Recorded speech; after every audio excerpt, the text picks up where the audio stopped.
bu dee dañoo am en face de un peuple debout. waay ñu doon benn say ànd porté ñi ñu porté parce que ñii tey ñun suñu président bi ñu am nii ak son premier ministre mais amul benn puissance étrangère boo xam ne nii tey moo leen indi fi ñu nekk. c'est ça. c'est-à-dire que leur force. au niveau international réside essentiellement sur ça. c'est ça.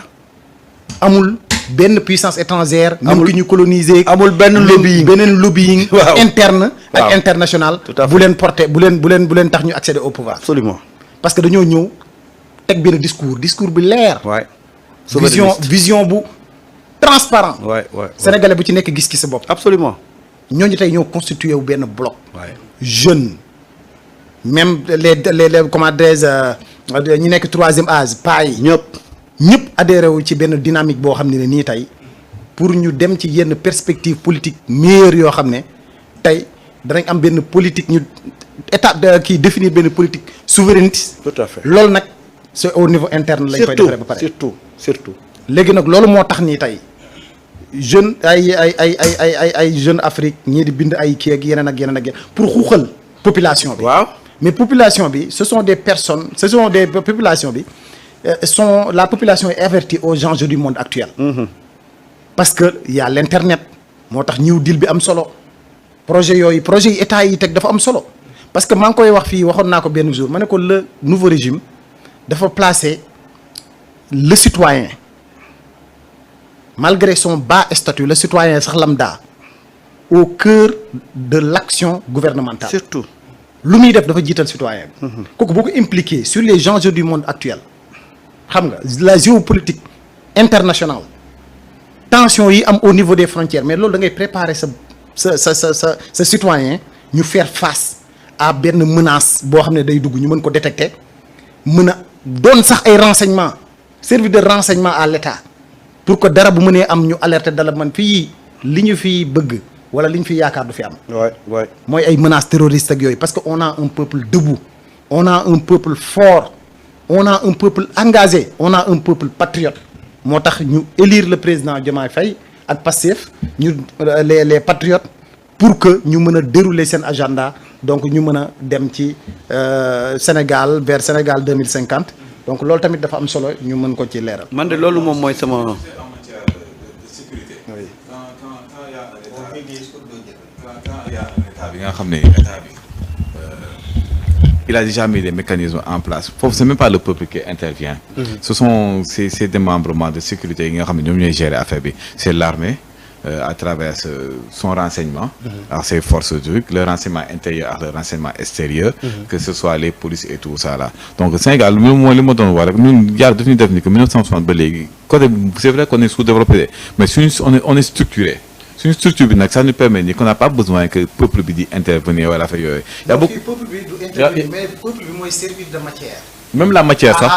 c'est-à-dire que loolu c'est du point de vue institutionnel. tout à fait da ngay gis police dañuy descendre terrain bi woo population bi ni ñu impliquer leen jàppale. tout à fait. parce que ñoom ñoo nekk ci koñ yi ñoo nekk ci ruq yi. non c'est ce que je t'explique en fait foofu c'est le renseignement qui opère. waa renseignement le renseignement nag ci Sénégal nag ils sont très bons en renseignement. waaw on n'a pas les moyens qu'il faut mais on est très bon en renseignement et en bon appui c'est là nag tamit là où la coopération entre les États entre certains États tamit di am solo parce qu'il y a ce qu'on appelle les échanges de renseignement te Sénégal tamit il fait beaucoup d'échanges de renseignement quoi qu'on puisse dire les Américains il y a beaucoup am na ay États yi nga xam ne ils sont on échange des renseignements et des données te foofu c'est la collaboration qui le permet maintenant nag ñun nag on doit tendre vers ñun en tant que Africains ñuy collaborer parce que fii da nga doon gis ñaari États yi nga xam ils se parlent pas ils ne communiquent pas am na ni benn État bi nga xam ne ni seen frontière bi juste pour créer ay problèmes keneen ki dégg mu dégg il ferme les yeux mais ça s'est passé ici récemment en Gambie jamono Yaya Jammeh bi nga xam ne rébellion bi dafa doon génn def attaqué gi biir Casamance du yaa dugg donc il y a des choses yi nga xam ne même en kii mais suñu bëggee régler loolu il faut qu'on communique entre nous te gis nga la vie du président là su ko defee des trucs il y a des relations yi nga xam ne ni si même su yàqu woon du fait que Macky Sall il a gâté beaucoup de relations avec nos voisins que ce soit le Mali le Burkina ak le Niger. Macky moo fi teg embargo Niger bu Mali. Macky moo fi teg embargo Burkina. Macky moo ne dañuy moo ak ay copains am. waaw loolu ne dañuy bombarder Niger. Non, loolu y avait pas plus catastrophique que ça. Le Niger, ce qu'ils ont fait là-bas, c'est catastrophique. Dañ ko def embargo sur même les denrées de première nécessité ak médicaments yi amatu yoon droit accès yëpp lañ tëj Niger la arrêté central courant yi. Donc y a beaucoup de choses yi nga xam ne il faut que le président travaille parce que suñu image dafa am na benn côté bi nga xam ne arrêté écorné de. mais et que si travail boobu mooy tax après ñu mën a régler nos problèmes sécuritaires. Nos problèmes sécuritaires suñ ko régler ça nous permettra après de redynamiser le marché. On a un marché en commun bi nga xam ne nii war na mën a am ay interaction te interaction yooyu tant que réglé wuñu problème sécuritaire bi ah. du mën a changer am na benn exemple boo jël à chaque fois nee nañ par exemple yàpp la moo tax mu cher.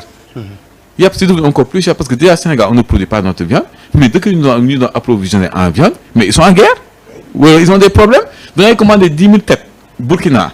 ñu jaarale ko par la route mu war a jaar Mali gars yi koj ko Mali sàcc lépp 10 000 têtes yooyu war a approvisionner marché bi tu perds tes 10 000 têtes et tu perds ton argent. Donc les aspects sécuritaires s'il y a pas de communication wala de collaboration ça sert à rien te il faut réinstaurer les relations bi nga xam ne président bi mu ngi ci liggéey et afin que ñu mun a avoir de bonnes relations et après ñu mun a liggéey parce qu'on a beaucoup de choses à faire. D'accord am na solo mais justement dimbale ma rek on aime très man j'aime bien je suis un passionné de la géopolitique mais fi may tëjee rek et j'apprécie vraiment l'intervention gars yi parce que gis nga àdduna foofu la toll Bara gis nga Bara man boo gisee toujours may dellusiwaat ci population bi dama bëgg ñu fekk si suñu dirigeants yi ci niveau bi ñu nekk au moment où nos dirigeants sont en train de montrer la voie parce que aujourd'hui on peut les considérer comme la locomotive vers ce panafricanisme là nga xam ne tant chanté foofu noonu dimension boobu suñu dirigeants yi nekk man dama bëgg buñ gestoo ñu gis ñu ci moo gën ñu ñuy gis ci ay topp kaa c'est-à-dire que ici au Sénégal le débat est trop terre à terre comparé au niveau bi suñu dirigeants yi nekk man dama bëgg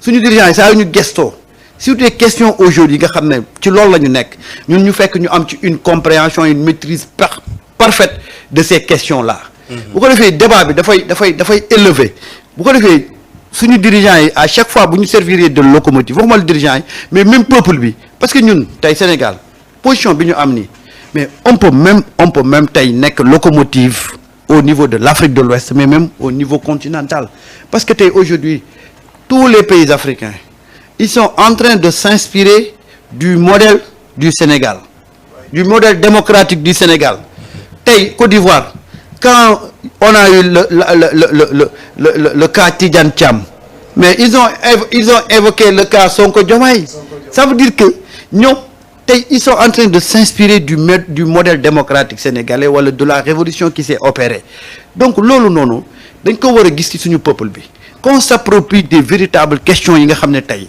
moom la Afrique soxla pour génn ci parce que aujourd'hui c'est clair il y a eu une recomposition mondiale nit ñi xam nañ ne l'Europe a atteint ses limites ah États-Unis actuellement ils sont dans le nationalisme pur et dur. ñoom balaa ñuy nekk fii di talati di dimbale kenn ñoom dañoo wax nañ la jënd suñuy problème yi bopp ba tey. léegi nag Europe xam na ne Afrique mu ngi koy tourner le dos. mais du yombee noonu. ils vont tout faire pour que li Afrique di bëgg a jot boppam. ñu def ci ñu teg ay obstacles mais barrières yooyu ci ay africains lañ koy jaaree.